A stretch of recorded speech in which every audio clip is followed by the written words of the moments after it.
Oregairu to the Subtitled podcast. I'm your host, Carlo Navas, and today we're going to talk about. So, if you've been following my Twitter account and if you listened to last show, which by the way, I'm doing really good. I've done like 3 podcasts in the last week, so we're rocking and rolling. If you follow my Twitter account for any amount of time, especially through this calendar year 2020, the hellscape that is 2020, I've been obsessed with 3 things. I've been obsessed with Fire Emblem Three Houses, particularly Edelgard. I've been obsessed with Chihaya Furu, particularly Taichi. And the third thing is Oregairu, or Snafu, which I had just rewatched, and we are leading into spring 2020 for the last season of it, season 3. So today, I'm going to bring you that content, because last week we did Fire Emblem with Under the Scope. A couple days ago, actually, not even last week, I've done so many shows this week. A couple days ago, we did with Arcada of Glass Reflection and Daniel Sans Lions of Trickster Treases. We did Chihaya Furu, and today I'm welcoming Maiden Voyage on the show. Replay value. Hey, what's going on? Welcome to the program, sir. Super excited to be here. Long time coming. Got really jealous when I saw everyone else getting invited, and I was like, "When's my turn?"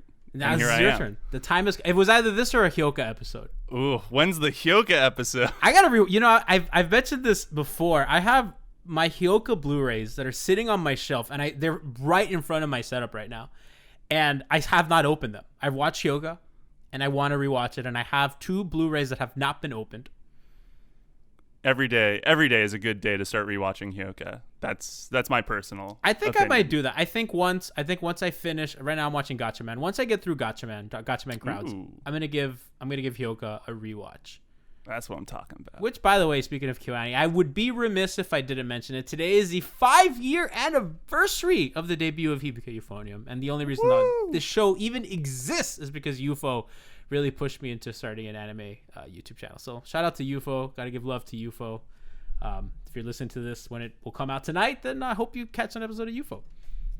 Today, however, is a big day because we're going to talk about Snafu, Oregairu. My rom-com is Wrong As I Expected. Snafu. Which name do you like the localized name? It's a mouthful. My youthful romantic comedy is Wrong As I Expected. I much prefer Oregairu. It's just a lot easier. Would you say Oregairu in like normal I say Snafu in like normal. Like when I talk about this with my friends, I go Snafu. Oregairu is hard for me to say, and I'm like not particularly bad with Japanese names, but that one's hard. No, I feel you. So for the longest time, I pronounced it Oregairu, just dropped the I entirely because I was like, that sounds better. And then I started recording my first Oregairu script, and I was like, oh no, there's definitely an I in there. I can't call it Oregairu. That's not okay. I can't ignore the I. I can't ignore the vowel. Oh man. So I think the Japanese name starts with Yahari. And I was kind of wondering, I was like, why is the show not, why do we call it Oregairu? Because that's not anywhere in the title. Right? So if you look, it's Yahari Ore no Sheshun Love Comedy Ma Machigateru. I probably did that incredibly wrong, but sounded perfect to me. You get the gist, right? So there's no Oregairu in the title, but Yahari starts it. And I was wondering the other day out loud on Twitter, I go, why are we not calling it Yahari? And Taka is Nozomi, which is a Hibike Euphonium Twitter star from Japan, is actually kind of brought some light to that. And I thought I'd start the show with mentioning this. Yahari means as expected. Oregairu is kind of like, they kind of take bits and pieces from the name, like little like sections of the name, and they put it together. And Oregairu can mean I'm here, which is kind of appropriate for the kind of story it is. Yeah, absolutely. I definitely think I'm here is a good fit for probably Yukino, right? Like as far as the main trio goes. I think Hachiman as well, but Yukino was what came to my mind as well. But I think Hachiman, especially in episode 8 of Zoku. Oh yeah, I mean if we're talking I'm here, the genuine scene's kind of the defining, hey, this is me. I feel like that's when the show arrived. And by the way, guys, if you've already, we're a couple minutes into this. This is going to be spoiler heavy. So if you have not seen the show up to season 2, please go do that because it's one of the best anime and probably, in my opinion, the best in the genre. So go turn around. It's on Crunchyroll. The first 2 seasons are on Crunchyroll. The 3rd season, by the way, some housekeeping notes. It's going to be on High Dive. So if you don't have High Dive, figure that out or figure out your way to watch it because it's on High Dive, not on Crunchyroll. The first 2 seasons are on Crunchyroll. All 3 seasons are on High Dive, though, dub and sub. So check that out. All 2 seasons, rather. That was kind of, that episode to me was, I think it's one of the best episodes of anime I've ever seen. It's probably in my top 5. I was talking about this on Twitter the other day. I can't think of 5 episodes of anime that I can definitively say these are better than that. I would have a hard time coming up with, I think, 10, but I think I have a solid top 5 that I would put above the genuine scene. But in terms of like what a single episode does for a show's thematic arc, definitely top 5, top 10, undeniably. The show is that episode is essentially 2.5 scenes. Yeah, it's pretty awesome. Masterful. Like and I'm rewatching it recently, and it's, and I was doing a dub rewatch of the show, and I decided to do that episode dubbed because I was kind of doing back and forth, because when I get into season 3, I kind of want to just jump right back in, be familiar with the voices, but I wanted to give the dub a go. And I gave that I've watched that episode so many times, so I watched it dubbed, and pretty good job. Not the sub, but what do you think of the dub on the whole? I haven't listened to it yet. So at first I did not like it. And except for Yukino's voice. I mean, Yukino's voice was outstanding. I thought she was the best casted. And as it went on, it really grew on me. Yui's voice really grew on me. Hachiman's really grew on me. And by the end, I wouldn't recommend it over the sub, but I think if you're someone who is averse to watching subbed anime, it's something that I could very comfortably recommend, as opposed to other dubs that, like, not so much. Gotcha. So solid does the dub. work. Does the work. Solid work. That's the most important thing. I love it. So we're coming into season 3, and I wanted to talk about kind of our expectations for this season, because it's not really that common that a really beloved show gets a conclusion after such a long hiatus. Wataru Watari, the author of the light novels, had notorious writer's block. And I read an article once that he had so much writer's block that he wrote Girlish Number in between. Wow. Because he did not know how to... That's insane. Yeah, like, I always joke that Girlish Number is where Snafu's bad ideas went. Girlish Number took the blow. I wish my writing block resulted in me writing a full other thing. That got animated, by the way. It's not like it's like a light novel that flopped. Oh, man. He's a genius. What a legend. What an absolute... I for the record, I don't blame anyone for struggling to come up with, how do I conclude this story that is just so dense in terms of its meaning, where you could literally make hours-long videos debating, I don't know, Hayama's English pub conversation with Hachiman and Yukino, and you could legitimately have hours of content. It's just on that character. I mean, there's no bad characters in that show, from Sensei to Ishiki to even Hina. It's amazing. Like, her scene on the rooftop following the confession is amazing. Yeah. I mean, just the show's completely filled with good characters. So, like, I'm really glad that we're getting a conclusion to this. And I kind of wanted to talk to you, because I know you're just as passionate about the show as I am. Like, what the hell do you want out of this last season? I think the most important things for me are really diving into the Yukino family situation. So where we left off in season 2, it definitely seemed like we were moving in that direction. Both with, like, the mom finally makes a real appearance twice. Once, I think, at a cafe scene with Haruno, Hayama, Yui. Right. And then again, like, stopped outside of her apartment and is like, I want to make sure that you're doing the right thing. And that was like, whoa, okay, we're really getting into this. And then Haruno obviously has been throughout the entire series always right there to be like, hey, I know something you don't know, and I really want to know what those things are. I love her mocking nature, because it's almost as if she's mocking the audience, not just the characters. Oh, absolutely. It's like third wall breaking of, like, and I don't know if you agree with me, but I've always felt like Hachiman kind of knows her endgame. Ooh. So I don't think Hachiman knows her endgame. I think he knows the type of person she is, because he said as much, and whenever he predicts something that he expects her to do, she then proceeds to do the thing. So I think he's familiar with her type, but I think he's just as lost as to what her endgame plan is as Yukino is. the scene in that cafe when Hachiman and Hayama go to with the kind of the double date, quote unquote, with those two girls. God. Right? Yeah. What a great episode. What an awkward moment. Truly amazing how much cringe comes through just on the screen. I'm like, I kind of crunched up. I was like, oh my god.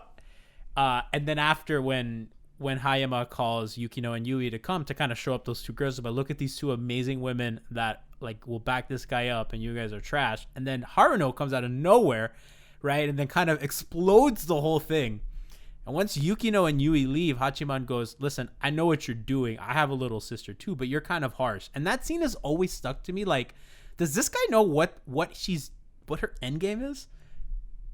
Because he's never verbalized more than that. But that scene has always been like, what are you doing? I do appreciate this, like, our argument, basically, that you can make in either way as to which one has the better read on the other, right? Like, does Haruno know Hachiman better than Hachiman knows Haruno, or vice versa? Because Haruno is absolutely right. Like, Hachiman is someone that, like, tries to read between the lines. It has, like, an aversion to being honest and truthful with others.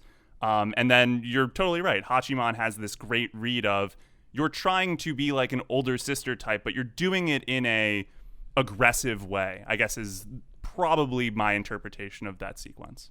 Because the way he treats his little sister, like, their relationship is so night and day. And I love, they do that a lot, especially with the Yui house. Like, you get that really cold scene of Yukino's mother, right? And then you have the scene of Yui and her mother, and then her mother comes in and she's like, oh, I want to talk to Hiki. Right. Like, clearly she's sharing a lot of her very personal feelings with her mother. She's like, all right, get out of here, like, pushing her very jokingly. And you get this, like, I wish I understood more of Japanese language to kind of understand, like, how formal their language Yukino uses with her family. It's not something that I can really pick up, but I'm sure that there's a lot of formal, informal stuff going on in the language between the two, and Hachiman and his sister.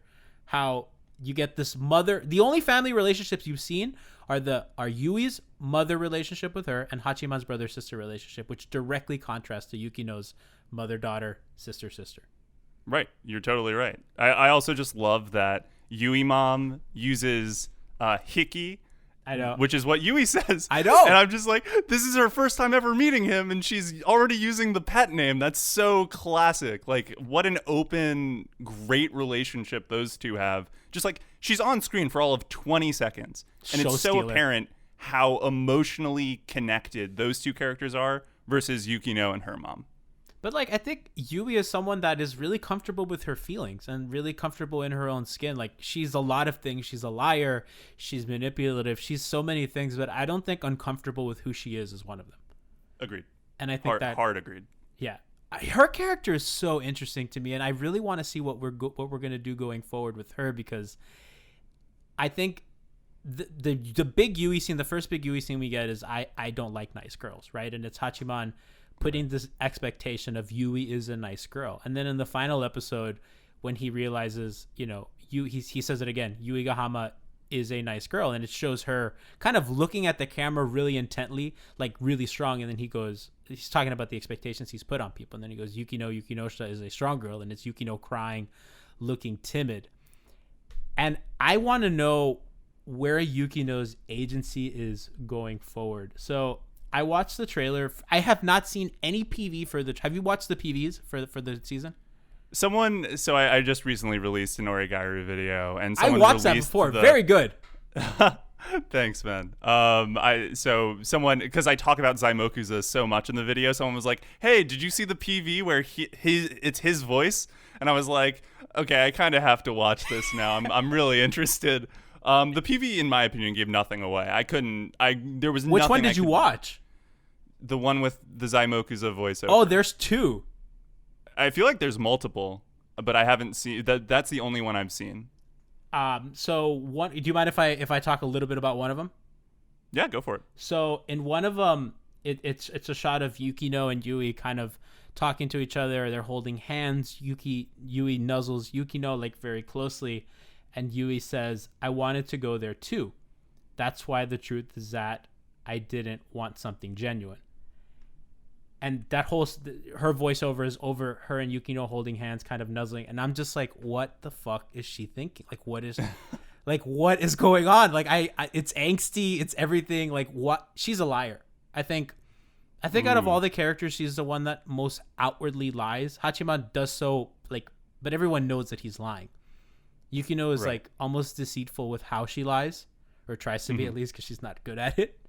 Right. Terrible liar.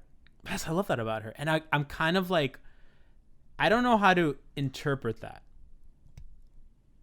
Man, I don't even know where to start with that, right? Like, so Yui as a liar, I feel like, so when in that final episode of season 2, if I remember correctly, it's been a while since I last watched it. Hachiman says Yui Gihama is a good girl.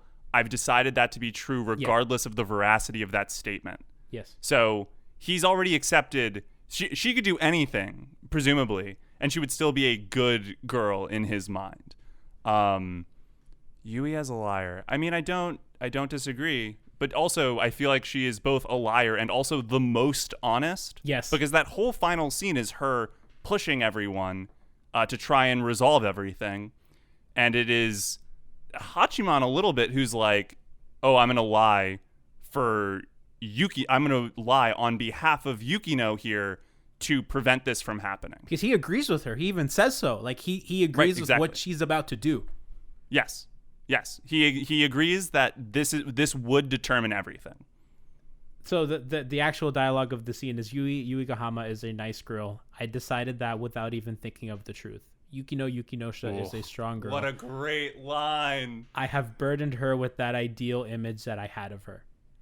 And it's the self-actualization of the expectations he has put on the two most important people in his life, sans Komachi.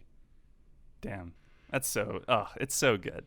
I'm looking forward to season 3 confirming and denying these aspects of these characters further. I just feel like there's so much space to work with so season 1, and I loved your video about the kind of visual aspects of both season 1 and season 2. And by the way, check out Replay Value's channel. There's tons of good content on Oregairu, on Hyoka, on Code Geass, listen, if you like what I do here, Replay has a lot of the same tastes as I do. So you go over there, and all the anime that you've probably covered most of everything that I've covered except for UFO. I have a video on Liz and the Bluebird. There you go. Not we go. UFO. There's even Starlight content. I mean, you play the hits. Oh man, I try. I just talk about what I like talking about. That's more or less it. So go check out the channel. You just happen to have great taste, Gianni. We have great taste. Okay? We're sitting here in our ivory tower of taste. It's so true. I've never wanted to be in an ivory tower up until this exact moment with you. I was made fun of the other day because I recently, so in quarantine, I've been exposed to gacha games. Oh no. It's Fire Emblem. I mean, I love Fire Emblem too much. Yeah, so I've been playing Fire Emblem, and I don't know how this whole rolling of 5-star stuff is, right? So apparently there was a 3.5% chance I would roll Lysithea. I really wanted Lysithea. And gacha people were like, 3.5%? Look at you in your ivory tower. And I was like, what? Apparently the fate servants are like 0.15%. And I was like, Jesus Christ. That's ridiculous. I have stayed so far away from gacha games. It is unbelievable. Listen, don't ever come. That's awful. And once you start, you can't. Like I just every day I do the little sign-in bonus and I play a couple. It's bad. It's awful. Okay, so what I wanted to say before I got sidetracked with our ivory tower conversation, I wonder if this next season is gonna be like. So I feel like season 1 was a lot of build up, a lot of fun build up, right? And then we get the big moment, and then we get fun, and then we get a big moment and fun. Season 2 was more mild. It was a lot of like angst and build up, and then we get a little downtime, and then like it was perpetually going up. Yes. But we had like some moments of downtime, especially with Ishiki and all that, and like little fun mall dates. I wonder if season 3, because that's a thick ass novel, and I believe we only have 12 episodes, 12 or 13. I don't think it's been decided, but I can't imagine it's going to be 2 core. Right. I think I believe it's just 1. Last I heard. Probably 12 or 13, whatever they decide. It's a thick ass book. 13, please. 13, please. Maybe 14. Is there a precedent for 14? I don't know. Let's just go with 16. 18? Can Monogatari's I hear you? Can I hear you for 18? Why not us? You know what I mean? Why not us? I wonder how much it's just gonna be straight up like buckle the fuck up because we're going. Like, I kind of think that's where we're headed. I definitely feel like there will be a lot of melodrama, just a lot of dramatic stakes. I expect the season to be pretty tense on the whole.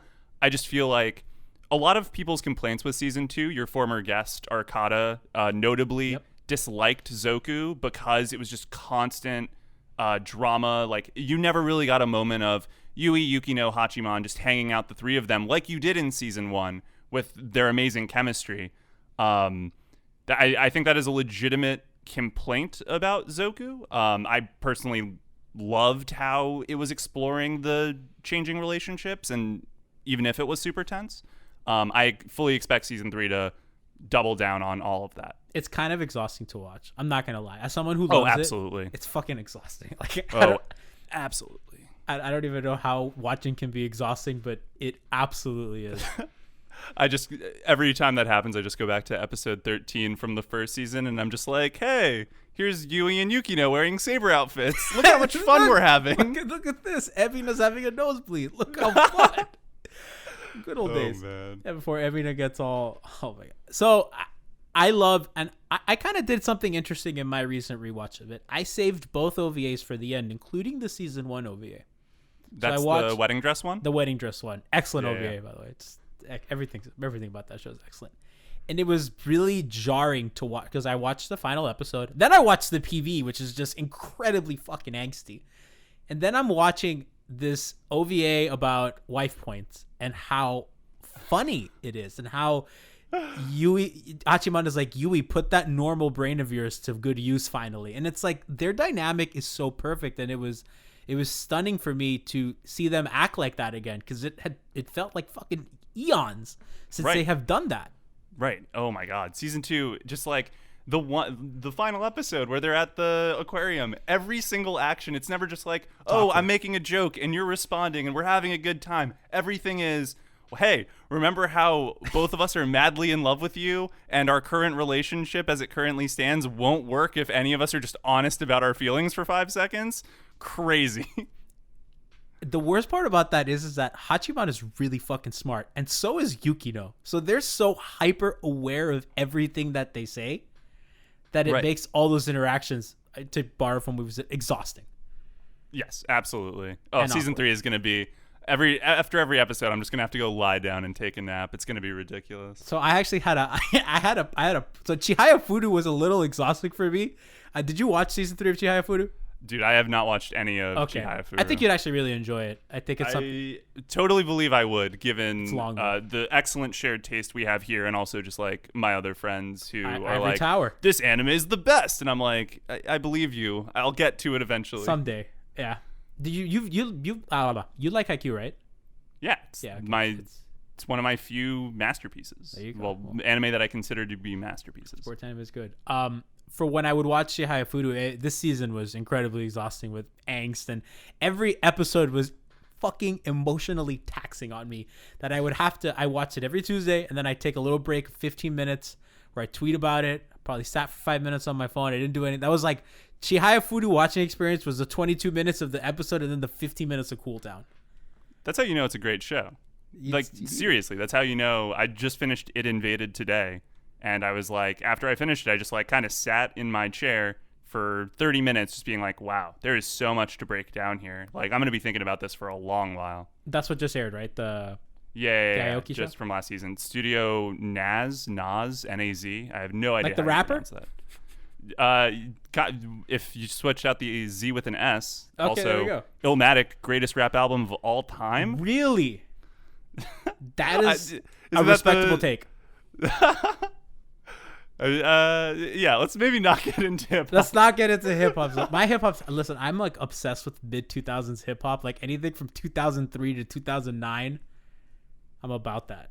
I have nothing but respect for that. So what do you want? Like, what do you want from season 3? Like, is there like a narrative arc that you want explored? Is there a character moment for maybe one of the secondary characters like Yumiko or something, where it's like everything comes into focus on why they are the way they are.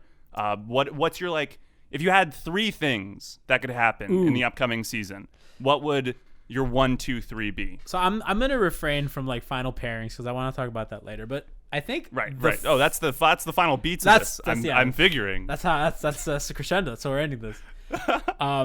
The thing I think I want, and you and I have talked a little bit about this. I really want to get into the nitty gritty of Hayama's character because I think that we have had a build up.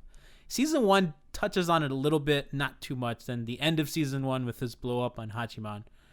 And I loved the video that you just put up because about how the retconning of the ending of season 1 to season 2, right? It was, and you made a good point that Hayama benefits so very clearly and deliberately from Hachiman's self-sacrifice twice in a row. Right. And he is I think if we're talking about liars, he's probably the biggest one. Because he lies. You're gonna steal that from Yui? You're gonna take that? I think I'm gonna take it from Yui. Because he lies to everyone and himself. Right. He's constantly lying to himself. And I thought the moment of most honesty he's ever had in the show was when he told Hachiman, "I don't like you because I feel inferior to you." And what a great scene. What a great moment. That I guess it's like the running episode. Yeah, the little race. And then the following scene with them at the pub, and Hachiman gets to be like, "I hate you too, by the way." I do think you're totally right. I think the only person that Hachiman is honest with is probably Haruno and Hachiman, because both of them can see through all his bullshit. He's somebody that has so much, like, not even status at school, not even status as a great athlete, not even status as someone who's handsome, but status, his family's clearly important, right? Like, Yukino's family is obviously important, and his family is clearly important. There's obviously history between him and Yukino, and I want to get to the fucking bottom of that. I feel that. I think it's, so from what's been foreshadowed, it's pretty clear that Hayama, at least at one point in time, if not still currently, had feelings for Yukino. I had not considered still have feelings for Yukino. I feel like, so that the episode that we were just talking about with the running scene, when they go to the bar, Hayama makes eye contact with Yukino for a crazy long amount of time, and then is like, she's changed a little bit. And then is coy about exactly how she's changed. We can get into that if you want I would love later. To, yeah. But I just always felt like Hayama was just always a little bit too aware of her, and very clearly has no interest in either of the two girls that are constantly chasing after him. I want him to be with Yumiko, but I know that that's not how this ends. God, you got to give me that hope that we'll get the proper pairing. I wonder if that is the proper pairing. I feel like the show would be doing itself a disservice if that's how that pairing ended up. I don't think I don't think he's gonna be with her. I as much as I want it because I like Yumiko, I just don't think that's just the show would. It would. I don't know. And I don't think Yumiko's really earned it. Nah, not really. The show really. Wataru punishes Season characters. 3's her chance. Season 3's her chance to put. Like, he puts his characters to the fucking grinder, man. Let me tell you, that guy. I don't know many writers who like the way how eloquently and how diversely he peels back his characters. He completely undresses them in front of everybody, in front of themselves, in quiet moments, in public moments. He does it in so many ways, and it never gets old. And sometimes they'll do the same character multiple times. Yeah, it's true. I feel like for Yumiko, I feel like she hasn't done anything wrong, right? But she also, you're correct. She hasn't done it. She hasn't done anything right just yet. She is just like she's just overly cognizant of her status as like the person that Hayama should be dating, but isn't for some reason. It's just it's so convoluted. She's like the mean, like if we're borrowing from the Mean Girls, she's like the Regina George of the school. You're absolutely right. And I haven't watched Mean Girls since, I'm going to guess, 2011. I just watched the play. It was great. I was shocked at how much the musical came to Miami. Tina Fey directed? Yes, she did. Wrote? She did something with it. I don't know if she wrote or directed. I think she might have done the movie originally. I don't know if she's had any part with the theater production. I mean, they use like her. She had a recording talking, like kind of narrating in the beginning of it, and it was Tina Fey. Oh, really? So, yeah. So she had some involvement with it. Really good. That's awesome. But yeah, Yumiko kind of as the Regina George, I don't think really has earned any. And I think Wataru really wants characters to earn stuff. I mean, she's really mean to Yui in the beginning, and I don't think she's done much to change. Right. Other than be a good friend to Ebina. She's a good friend to Ebina because there's that scene with her and Hachiman in the convenience store. Convenience store, and she's like, just get it, like, mind your own business. Like, this is clearly obviously not what Ebina wants. Like, you're getting yourself involved in something that you don't really understand. She's right, by the way. Right, absolutely, she's right. And then she also is just like she is a nice person. The episode where they all go to the amusement park, she's like worried about Iroha, even though she's her quote unquote love rival. And like she just has like an innocent desire to be with everyone, because in that episode with the running scene with Hayama, the whole reason why he goes for that run is to find out what course Hayama is taking. So that, because Yumiko's desire is to be in the same class as him so that they can all be together for a little bit longer. I wonder why Hayama goes so out of his way to protect the group, right? Like he's constantly playing defense against the service club to maintain whatever illusion they have of stability.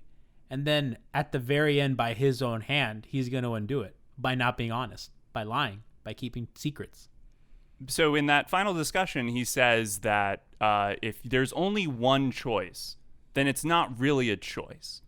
And I think for him, he doesn't want people, his friends, to force themselves to like do something just because they want to keep the group together. Like they have to pick their own futures, and if they overlap, great. If they don't, that doesn't mean that they're not friends anymore. That's kind of how I interpret his conclusion at the end of that. But you're absolutely right that Hayama is at the same time like trying to defend the clique. He relies on Hachiman, for example, in the confession scene in episode 2 to, prevent Toby from confessing to Ebina. He definitely has like this weird, he just doesn't want things to end prematurely, but rather come to a natural conclusion, I guess is my conclusion based on season 2, but obviously to be determined whether that plays out in season 3. Like, and that's why I'm really curious as to what they're gonna do, because he has that thread kind of going, the family stuff, the stuff with Yukino, the stuff, his relationship with Hachiman is just forever fascinating to me. Of like, I feel like he always kind of gravitates to him. Like even in season 1 during the camp arc, and then again in the pub, and then when he goes on the double dates and stuff like that, he really deliberately brings Hachiman along. And I think I know that he dislikes him, and I know that he feels inferior to him, but also I think that he looks at Hachiman as a person maybe to save him. And I kind of like that they do that. At least that's how I've always interpreted it, that he wants Hachiman to almost free him from expectations. And I think expectations is what defines him and Yukino, and they handle it very differently. Oh, for sure. I mean, Hayama's whole thing is that episode that we keep going back to, the title is, yes, and even still, Hayama met expectations. The fucking title drops in that show are just so good. 10 out of 10. Every time. I get chills every single time. It's so sick. It's actually so sick. You're totally right about Hayama and expectations. Like, I'll be interested to see what happens. Hachiman has no expectations from anybody. Nobody. Not even his club members expect anything out of him. Well, until he starts bringing them results and they don't have to do anything, and then they just expect him to solve it, and then they get upset with his methods because his methods are not ideal. Are callous. Right. Yes. And hurt their feelings. With the confession scene being like the best example, and then they have to deal with the fact that they have these expectations of him to tackle the situation, but they're also not willing to like accept what that inherently means. Expectations. Wow. The show, I think, at the end of the day, we can boil the show down to expectations. What Hachiman's, and we've mentioned this kind of subtextually throughout the episode. Shout out to your video on subtext. Hachiman's expectations of Yui and Yukino as a nice girl and as a strong girl. Right. Hachiman's expectations of Haruno as a big sister. The expectations that are put on Hayama. The expectations that are put on Hachiman. Even in the in the title, wrong as I expected. Right. Right? Wow. What a call out. Dude, right look there. at that. Oh, we have come full circle. Perfect. Jumping really quickly back to your point about Hachiman and Hayama, I mean, they're just amazing foils, right? And I feel like they're drawn to each other because they are so similar. Look at the way that they look like. They're even sitting on opposite sides of the classroom. Right. It's very true. Yeah, you point this out in your excellent Oregairu video, how Hachiman is sitting up against the wall, the opposite of the usual protagonist spot, and guess who's sitting in the protagonist spot? Hayama. It's perfect. I love that. Literally says it all. I mean, even the bleach blonde hair and the just everything, like just the appearance, it's so brilliant. And I think that oftentimes when a show does a foil, it doesn't always work out because I think sometimes they can get too heavy-handed. This is just right. It's perfect because they really, really examine the kind of intricacies of what that actually means and how similar and dissimilar they are.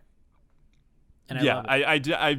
Yes, and I think the key word there is like diving in deep, because this show is not subtle at all about its foiling between Hachiman and Hayama. It's beaten over your head, but they really just go into the specifics, the particulars, by giving them all of this space to talk to the point where they're both like, yeah, we hate each other. That's fine.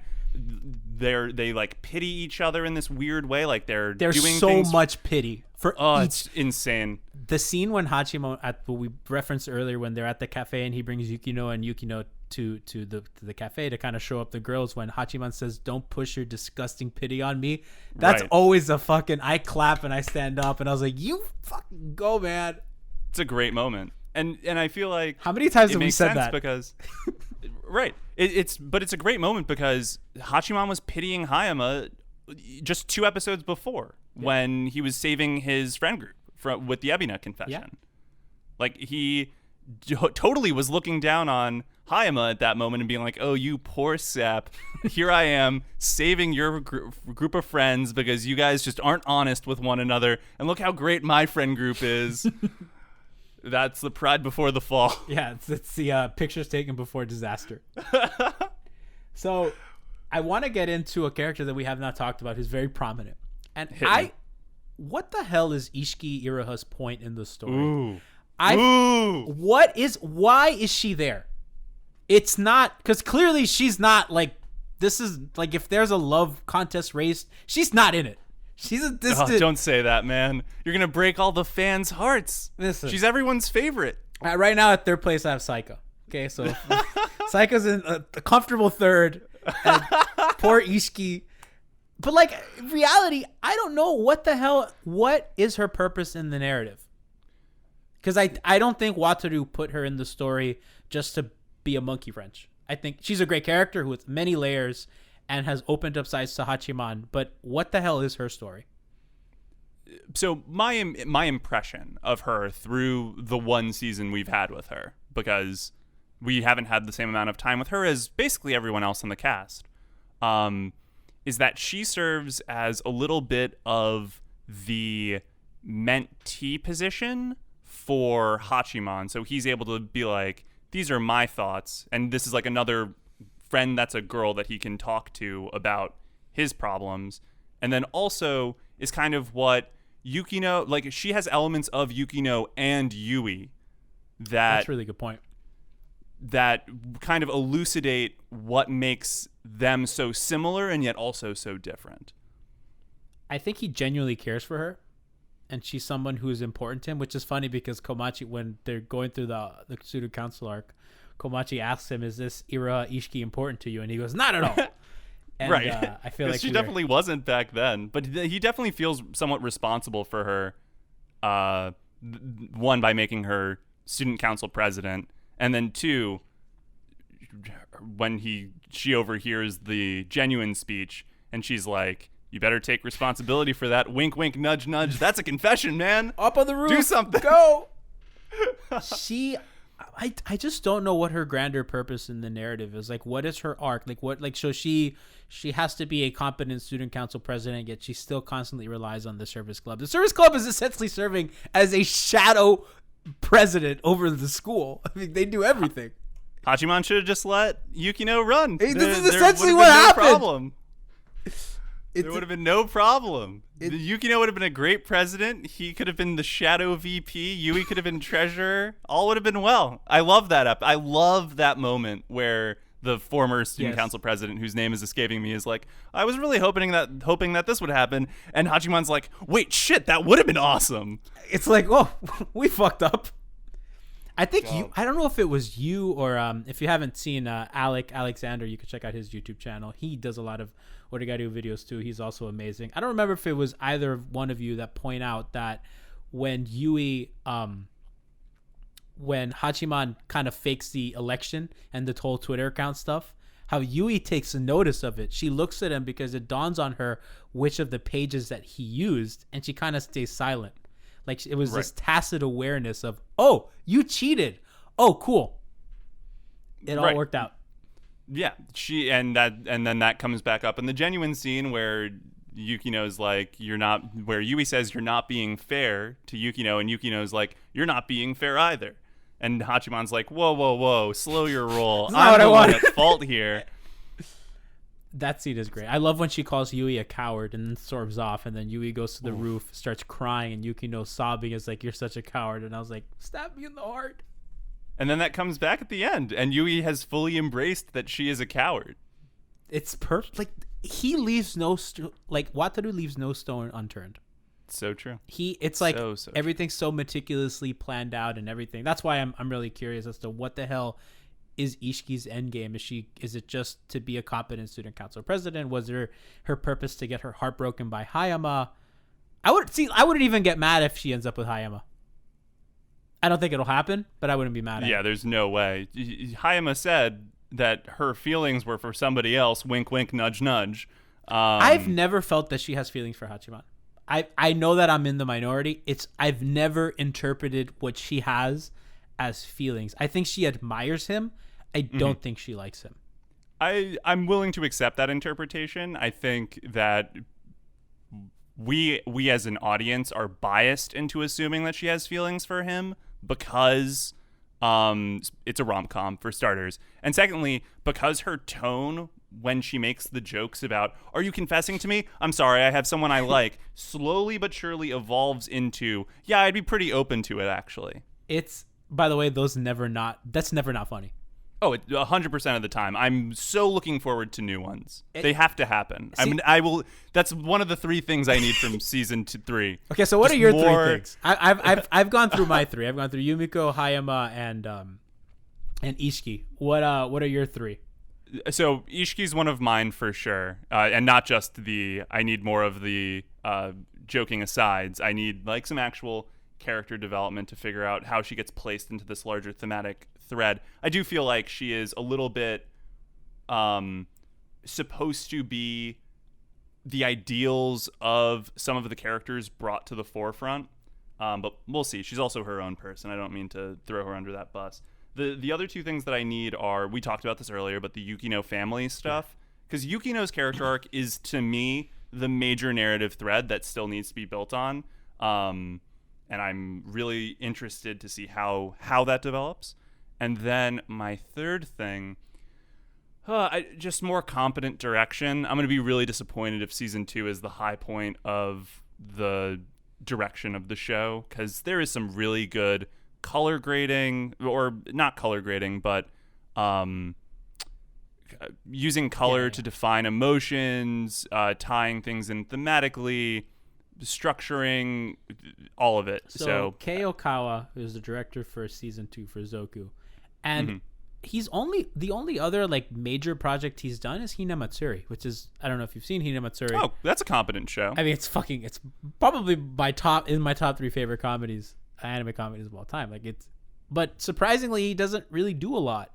So That's something that I'm actually curious to see. I thought the storyboards in season 2 were just outstanding. Yes. Anytime they were outside, I was like, okay, this is going to be a good scene. The bridgeway scene in episode 8, perfect. The perfect episode shot. 2 scene, the preventing confession scene, how they use the bamboo. Yes. As, so good. Yeah, I mean, just the direction. And that's something that, I mean, poor brain space, but that's something that Field just completely stepped up. Storyboards directing. They flexed on him. So hard, They flexed man. on him real hard. Could you imagine? I've always wanted Ufotable to kind of readapt the Fate route so that they can flex on Dean so hard. Oh, God. You know what? That would just be a war crime. People die when they are killed. UFO table would get thrown into the ICJ or whichever court of justice it is, and there would be a tribunal, and it would be over. I mean, it would be over already. They did it. They kind of did it with you. I mean, if you watch, have you seen the Dean UBW movie? I unfortunately have. God, what a nightmare. Compared to Ufotables, I mean, that's a war. I mean, that's a murder scene. Yo, absolutely. It's a complete, God, it's a complete murder scene. Or UFO table directing anything Fate versus A1 Pictures Apocrypha. God, it's just night and day. I want to watch Apocrypha, but I've been told not to. You shouldn't. It's bad. I wanted to watch the Shaft one, and I was also told not to watch that. I was told if I'm going to watch something that bad, I might as well watch Apocrypha. Is that Fate Extra or Last Encore or whatever? Yeah. I've watched like maybe 3 episodes, and it's just not. I don't even think the art is bad. The story is just boring. It's weird. I think the direction's weird, especially for a Shaft production, and I really like their stuff. Which is poor Shaft. Which is poor man. Let me tell you something. Poor Shaft. I know the working conditions are not the best, but I mean, it's just sad that studio is falling apart. And I want more Sangatsu, man. I just want Sangatsu. Yeah, dude. I'd kill for a Sangatsu season 3 because the best material is unadapted. Everyone Next says that. Literally, the next arc is the thematic apex of Rei's character arc, and I am so sad because we are literally one arc away from me being able to say, "Oh, Sangatsu the anime masterpiece." Just like we need that little bit of closure on this one character. Oh, I'm so. Sangatsu's another show that does like Snafu, that it kind of just intertwines and binds all these different threads, these character threads, and kind of constructs this wonderful narrative where it completely undresses its cast, and it's so good. Yes, it's absolutely. You know, a friend of mine, Zaria, a fellow YouTuber, once said, "I cannot rewatch Sangatsu because I cannot stomach to see Rei in the beginning of the series compared to the end." And having rewatched Snafu, it's kind of the reverse. The end. You want to go back to the beginning? Yeah, because their relationship at the end, it's so painful that I want to go back to the beginning. I feel you. I feel you on that. It's the reverse Sangatsu. The one thing I will say for Sangatsu is I think it's a lot clearer in its thematic takeaways. Like, you watch an arc and you more or less understand everything that's being said in not explicit terms, but you understand the material. Whereas I feel like Oregairu a little bit gets into the, hey, so you're going to have to rewatch / reread this scene 7 times to really get what's being said here. I have different interpretations every time I watch something. I think that's great for the record. It's amazing. I just also think that Sangatsu no Lion is a little bit more consumer friendly. I don't think is the proper word, but I'm going to use it here. It's just funny coming from a Shaft show. Right. Oh, absolutely. I mean, you could break that show down on water imagery alone would be the runtime of the entire series. There's just it's so dense thematically, visually speaking, but I think the actual like text of the work, the dialogue is I'm not going to call it straightforward, but easily parsable. There's less subtext in that. Yes, significant. The visual direction also really helps, but yes. Yeah, like you get shots of Rei by himself. You don't need an inner monologue telling you how alone he feels. Right. Which so true. Oregairu does a lot of headspace. It's a lot of what, not particularly just Hachiman in reality, but it's what is Hachiman thinking. And we're getting very, very, kind of really juxtaposed to Sangatsu and even Kyoani works. His head is always talking. We very rarely get moments of silence. Unless it's a scene with Yukino where she is more quiet and delicate. But if Hachiman is kind of the focus of a scene, we're either getting his inner thoughts or he's talking or someone's speaking. And very rarely do we have subtle moments of silence. Yet there's so much subtext. Right. No, it's very true. So I think it helps that all of the characters are not they are not exact in their phrasing, and they're not like, hey, remember that thing that I said 3 episodes ago that I'm directly calling back to here? We're not gonna flash back like Sangatsu no Lion does. We're just gonna say it, and it's on you to go back and figure out what I meant by that exactly. That's why that's why I really wanted to rewatch the show, because I want to get the callbacks, because that's something that they do. I want to get every callback, every moment that stuck with me. I know that it's going to stay with me, and when they say it again, I'm going to recognize it. Right. So, it's eerie how much the show uses the exact same line of dialogue and just has a different character say it. And it's like, oh my God, do I really have to read this scene through that scene? And you do absolutely. Sensei's a 100% really good have to example do it. of that. Because Hachiman Hiratsuka, like, she'll say something, and sometimes he'll repeat stuff that she says later on, particularly the genuine scene. That was her word. Straight up a ripoff. She's incredible too, by the way. And we haven't talked about her yet. Hiratsuka is the best character in the show. Dude, she's so fucking. I mean, this show is so stacked that we've gone 50 minutes and have not mentioned best girl. It's so true.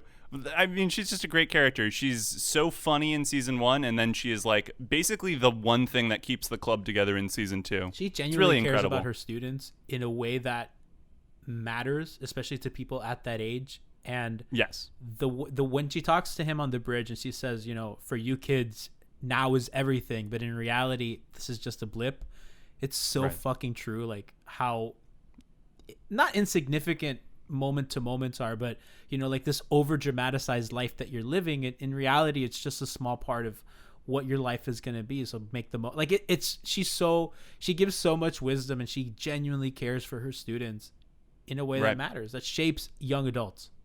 Yes, I think it is no accident that Hachiman's teacher is Hiratsuka, because if he did not have her, nothing in the show would have happened. She is a like, trigger. He was this like loner who was convinced that he was too good for people, period. End of sentence. That's it. That's the show. And she was like, no, you're not. You have to do this now, because otherwise you're in trouble. And that plot thread obviously got thrown away real fast because Hachiman actually did need people. And like it just go like in a weird roundabout way, Oregairu proves that having adults who give a shit about you is the most important thing for making you a mature, good person. Well-rounded. There's a scene, I think it's episode 2, or episode 3, I don't know, it's really early on, and Hachiman goes to her for something, and then she's like, how do you like Yukino? And he goes, I hate her. and then she goes, really? I really like her. I think she's sweet and this and that, and like she's kind of talking, kind of foreshadowing her character and everything, and she says, I really like you kids together. I want to look out for you guys. And then that kind of that's a line that gets called back on the bridge scene that I would have never noticed if I hadn't taken note of it during a rewatch, because I'm screenshotting everything. That's another thing about this show. Like every piece of dialogue you want to screenshot and tweet it. Right. Oh, it's just so dense. What a great show. Everything's good. Komachi, great character. I love her. Like I said, we're talking about these characters that we've not talked about yet and are delightful. Yeah. Yeah. Komachi is, I guess, a little bit, she's Hachiman's rock, right? Like, she is the one who's kind of like, when he is at his lowest point, she's like, okay, I'm here for you.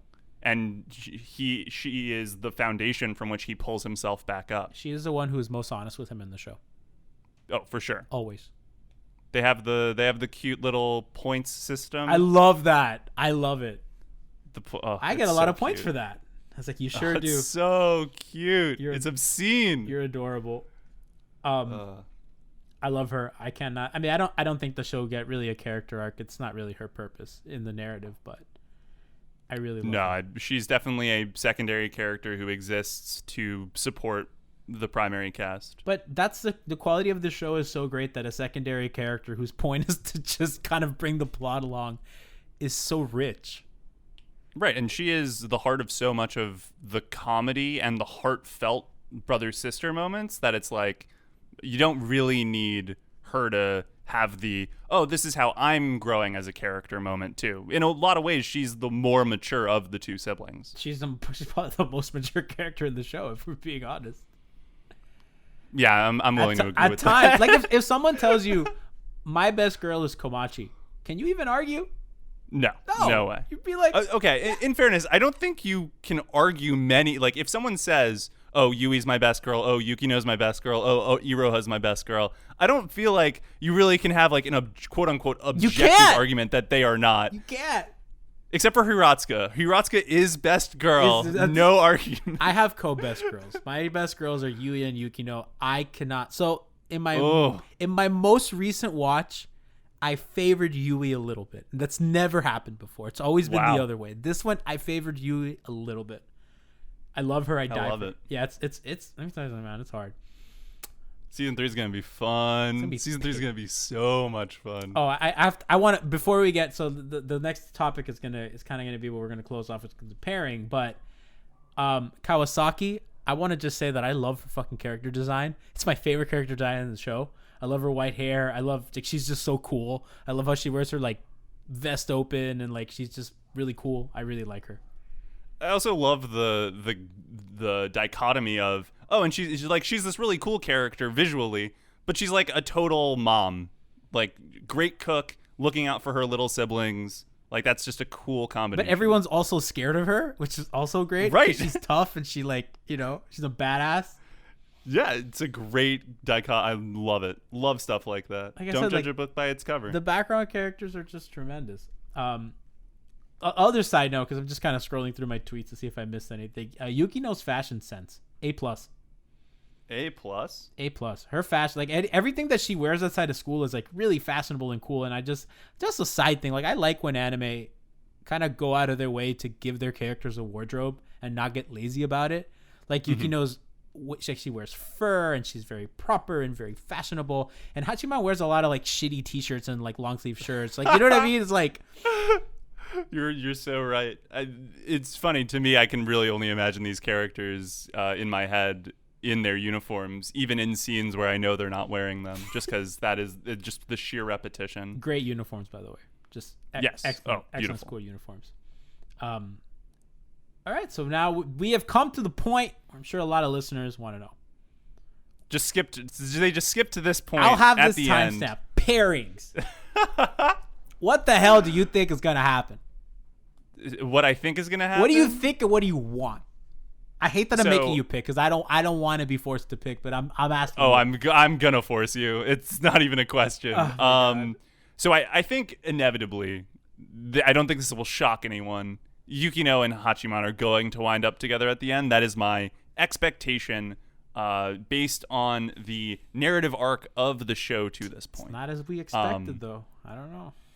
You think we're getting someone else? Okay, who do you think? Hit me with it.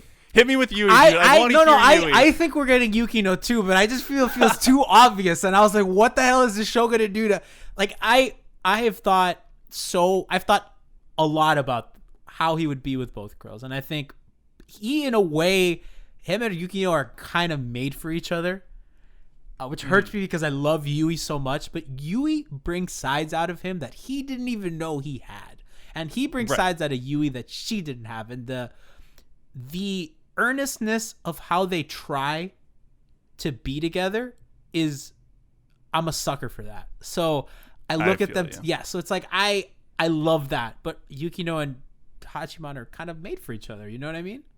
Yeah. So for me, I feel like so here's my major concern with the Hachiman Yukino pairing, and why I feel like if there was going to be a reason why they didn't wind up, this is it. And it's because Yukino went from copying her sister to copying Hachiman. Like, that was the person that he is now the person she's following. You're so right. And this is best represented when she's staying over at Yui's house, and he says, hey, you shouldn't go home. Like, you're probably really steamed about it. You should talk with her tomorrow. And then she gets on the phone and repeats those exact words to Haruno. And they look at each other and they're like, oh, shit. Haruno even calls her out on it. She goes, put Hachiman on the phone. Exactly. Damn! Oh, what a yeah, Haruno's just too smart, man. Just She's too so smart. good. Like this fucking show has everybody smart. They're all outsmarting each other. It's insane. It's a bunch of Lelouches. Really, really the person, and this is a meme answer, Hachiman should wind up with Ami from Toradora. Listen. That's the best pairing. We said this on Twitter. She would drive a fucking crazy. It would be so good. It would be so good. I was team. Ami is Haruno, by the way. I realized this after we had that conversation. She's Haruno, but way more self-loathing. Yes. Oh, absolutely. Which makes her great. Ami's one of my favorite characters of all time. Like, if I make a bingo board of my favorite characters of all time, Ami's absolutely on that bingo board. I have nothing but solidarity for that position. God, Ami's so good. She is so good. I sometimes I think that the show might pull the rug from under us and maybe nobody end up together. I think that's totally possible. How would you feel about that? I'd be fine with that. I think that it would prove Hiratsuka's point that in the long run, these moments are small. Like, high school ends eventually. People go their separate ways a little bit. As long as they're still friends in the end, I think that's like a good ending. Would you be okay with the sad ending? Define sad ending. Like, no one winds up together. They're no longer friends. Something happens to completely destroy what they had. Even if it's not hatred, but it's estrangeness or something, that probably hurt more. Don't you feel like we've passed that point? Like, if that was going to happen, wouldn't the genuine scene have been that moment? Like, these characters have proven that they're willing to stick things out together. I think here's a sad ending that I do think is feasible. Is that Hachiman starts dating one of the two, and then the other one kind of exits stage right. You don't think we might get a How I Met Your Mother situation? Oh, not like a death, but no, I didn't want to be that. Not to spoil alert. One of the most debated endings in television worst history. Endings in television. Right. But I do feel like it would be sad if, like, let's say Hachiman and Yukino wind up together, and then, like, one of the final shots is just the two of them together, and Yui's, like, off, no longer friends with either of them. I feel like that would be the sad ending. That would be sad. Yeah. Is there another pairing you want to happen? Like, do you want? I mean, Hiratsuka has to get married by the end of the show. I don't want her to get married. I think the gag is funny. She deserves it. Like, they just show her randomly getting married to a stranger. I was like, I don't know this stranger. Is he going to take care of her? Is he going to make her happy? Like, I want the best for her. And there's no I feel like we just need to flash forward and we see her ring. And it's like, okay, shit, it happened. That's fine. Yeah, I'll take that. She deserves it. They all at her wedding. That'd be really cute. Yeah, that would be. She's a flower girl. Like, do you want to just write the ending with me right now? Can we do this? Like, I feel like we could do a good job. I mean, Watanabe already has it, but I think at least that. Oh man. There's a line in the PV, and it's what closes, I think, the second PV, and it's Hachiman saying, "Actually, if it's cold and cruel, if the genuine thing is only filled with sadness, and it's something I don't want." And that's what scares me about a sad ending. Ooh, that's feasible. I still don't feel like it's that feasible. I don't think the show is that ill hopeful. Right. I don't think that's the point of what we're doing. I think the point is to find love in something. I wouldn't be surprised if there's no pairing. I wouldn't be surprised if it's either of them. I think Yui probably has the most outside chance right now. Of the two? Yeah. Because, I mean, there's no way Psycho wins. Well, it's like, I actually wanted to bring that up. Like, I just think Iroha, like, has no, like, horse in this race. But right, she has no shot. If people have joked about the Psycho ending, right? And, like, while I think it'd be cool, I don't think narratively I don't know how I'd feel about that. I've jokingly shipped it, and I think it's cute. But also, like, let's be honest. Like, if that would have really happened, would I be happy? I don't know. I would not be happy with that ending. It's so obviously played as a joke and not as like a serious thing. So much work would have to be done in season 3 to be like, oh yeah, no, this is serious, by the way. Like, just thematically, I don't know how it would work. I've seen people say that Yukino and Yui end up together, and listen, if you know my shipping habits, you know that normally I would be down with that. Yeah. God, I don't know how I feel about that ending either. I don't see, like, I've never interpreted their relationship as that kind of love, and that's like for the only time in my life I said no, they're just gals being pals. It's the only time you'll ever hear me say that. How often have you had to argue the opposite? Every point? time, all the time, UFO, everything, just every time. I'm always on. No, Love Live, anything. This is the one time. Three I'm like, houses. Exactly. Listen, Byleth and Edelgard. That shit. What's the shipping term for those two? You post Edelith. so much of that fan art, by the way. I've been told that my retweets are muted. I've had several people tell me that my retweets are muted. It pollutes my timeline. You're welcome. It's unbelievable. You're fucking welcome. I retweeted a really nice Ingrid today. Oh God. Ingrid's a great character. I have like hyper fixations with fandoms, and like right now it's like very, very much fire. At one point it was Starlight. I don't know if you had followed me then. Oh no, dude! I was there for the Starlight fixation. Oh my God, I still the Starlight was a good time, man. I missed that show. Well, we're getting the recap movie this season, which I think we're gonna get. It's told through Banana's perspective, so we're gonna get Banana's perspective on the time loop. So I'm sure we're gonna get good ass new content with that. Hit me with that! I'm so pumped for that. And then whatever they're gonna do for I know that they're planning something else, some new material. I don't know if it's gonna be related to the gacha game or if they're gonna. I don't gotcha something. I haven't played that gacha game. I haven't even tried. I feel like you found your new calling. This is your next step into gotchaness. This is just a quarantine. I'm just surviving quarantine. So okay. So we've established that Hachiman's probably gonna wind up with Yukino. Is there another pairing that you want though? Like, do you want Hayama and Yumiko? I would like it. Do you want God? Now I'm gonna forget his name. Do you want Ebina to wind up with Tobe No. Right. Toby's annoying. Yeah. So I feel like there's really, for me, there's only one pairing, and it's Hachiman and Yumiko that I think is feasible. I would be, for the record, psyched if it was Hachiman and Yui. I just don't feel like that's going. It's gonna hurt either way because if he's with Yukino, Yui's gonna hurt, and I don't want Yui to hurt. And if he's with Yui, Yukino's gonna hurt. Right. I've had a thought in my head that there's no winner. There's no true quote unquote clean. We're all win. losers. Right, a little bit, yeah. There's something that I've thought about. I thought about maybe he ends up with Yui, and it kind of ends in which Yukino's family forcibly tears them apart. He ends up with Yui, and then in the future, the three of them reconnect. Interesting. I've had that thought, and that. So I kind of go back to Monogatari. Have you seen it? I've seen the first episode, Okay. and everyone has gotten on my case about finishing it. So that'll happen at some point. So a big thing in that show is the only one who could save you is you. That's something that one of the characters says throughout, especially the first season, and that's kind of sets the stage for what the show is. And I kind of cannot help but implement that in Snafu. And I know that Wataru and whoever wrote Nisio Isan are buds, so I know that they both inspire each other.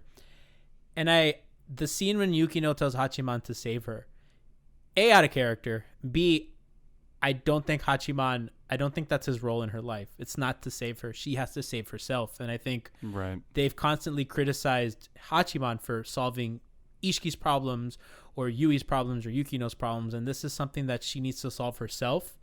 And maybe, I guess to kind of bring, we were talking about this pre-show before we started recording, we were talking about Toradora, kind of comparing it, how Taiga got separated from Ryuji. Spoiler alert. Oops. Wow, dude, you really dropped that one. I mean, if you haven't seen Toradora, it's only been out for a decade. I mean, you know what I mean? And if you haven't, it's not like it's not obvious. So go watch Toradora because it's incredible. But how Toradora ends and how kind of the forced separation and then coming back to a confession, I could see that happening. Mm-hmm. Yeah, I feel like a flash forward ending is totally feasible. I do think for the Yukino family like tearing her away plotline, if that is the conclusion to the narrative arc, I'm going to be so furious because it seems like the arc that is being set up is she's going to find her own way, one without both her sister and her brother, and she's going to stand up for herself more instead of just being like this cute little puppet that does whatever her parents want. I mean, but like if her family takes her away and if she solves the problem with domestically within her family, I mean, I can see that not being bad. Yeah, but I feel like if she goes into the family, like if she gets torn away, then Hachiman and Yui are kind of like sidelined for that, which is fine for the record, like, and probably more realistic. But I also think that it's just inevitable that Hachiman in some way, shape, or form is like critical to the self-realization. And also we still have to finish up the Save Me Someday scene, which happened at the amusement park, because that has not happened yet. That has not. And you theorized. So I don't know if you want to, before we go, plug that video. And what was you had a theory in that video about what they're going to do with that scene. Oh, so basically, I made a video talking about Zoku's retcon of the opening scene, which is at the Culture Festival.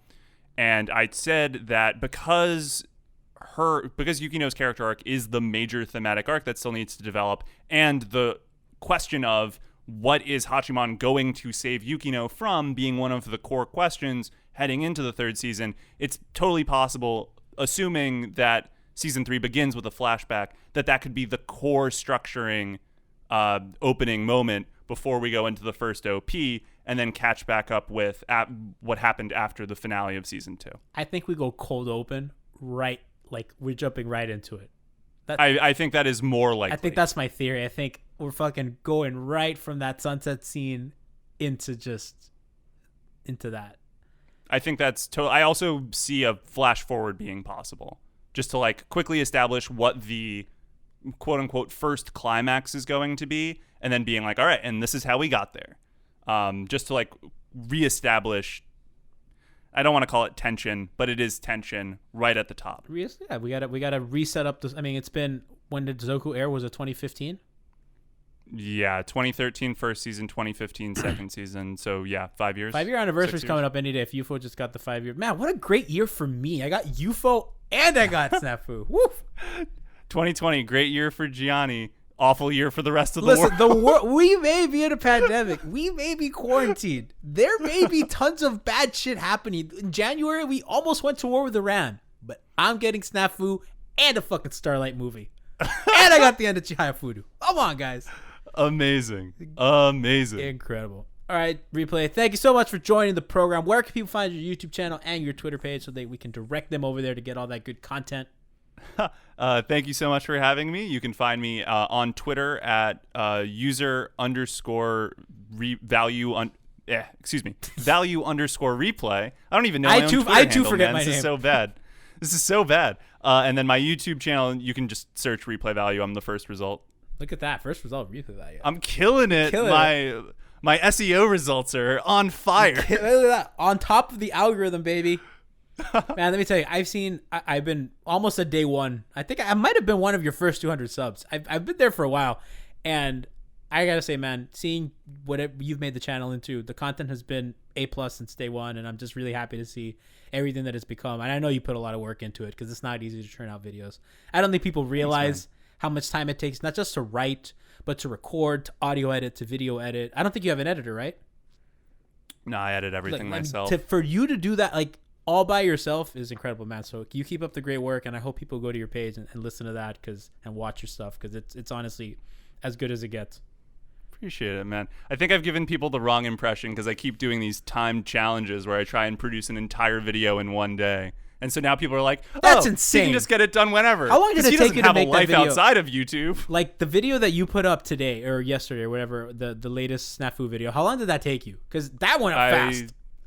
I got started on it that morning, and I published it that evening. You're crazy, because you said a week from now, season 3, and I was like, a week from now? As of this recording, I go, damn. You go, dude. Dude, I burned myself out so hard last week making videos. Hopefully I'll have something up tomorrow. We'll see. Well, we have nothing but time, and you can find me at Subtitled Anime on Twitter. You can find my YouTube channel at Subtitled Anime. I'm going to link everything. So I've been doing this thing where I'm putting the podcast on the channel. I did so with the Chihaya Fudu episode a couple of days ago. I'm going to do with this one. So if you're listening to this on the channel, find us on iTunes, Subtitled Anime on iTunes, or your RSS feed. I'm going to link everything in the description to the Spreaker, the RSS, the iTunes feed, everything, replay content, all that good stuff. So really subscribe, because I'm not going to post every podcast on the channel, because I'm going to do a lot of podcasts during quarantine, because, talking to your friends is fun, and talking about anime is cool. So you can check all that out. and we'll put that up on iTunes and all that stuff. And stay tuned because hopefully by, I'm going to say the end of next week because After Effects is giving me a hard time today. I'm going to have up my video. I saw that on Twitter. Oh my God, it was Dude, awful. it's so rough.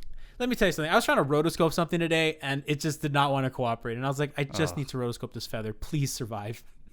That is so rough, man. But when After Effects finally graces me with functioning, I will finish my video on Lelouch and Edelgard. So stay tuned for that. I know you were excited for that. I'm so pumped. I saw this tweet a month ago now, and I was like, I screenshotted it. I was like, I want deleted this video. it. I know you did. I had to message you. I was shamed. I was like, what if I never do it? What if people hold it to me? You're making it happen, man. That's the most important thing. It only took a global pandemic. I'm here to keep you honest. It only took a global pandemic, but I did it. Listen, man. my two favorite. Quick aside, right as we're ending, getting to rewatch scenes of Code Geass is incredible. It's the GOAT anime. I've watched Snafu 4 times. I've watched UFO like 5. I've watched Code Geass a bunch since it first aired, and that show gets more fun every single time I watch it. I feel that It's the greatest ending in anime history. It's the greatest ending in anime. Maybe this will surpass it, but as of right now, it's the greatest. Oh, what a great way to end Oregairu! Possibly the greatest ending in anime history. Stay tuned to find out. 6 more days or 5 more days? 5 more days. Something. 4 more days. We're Friday, baby. We're coming. Oh man.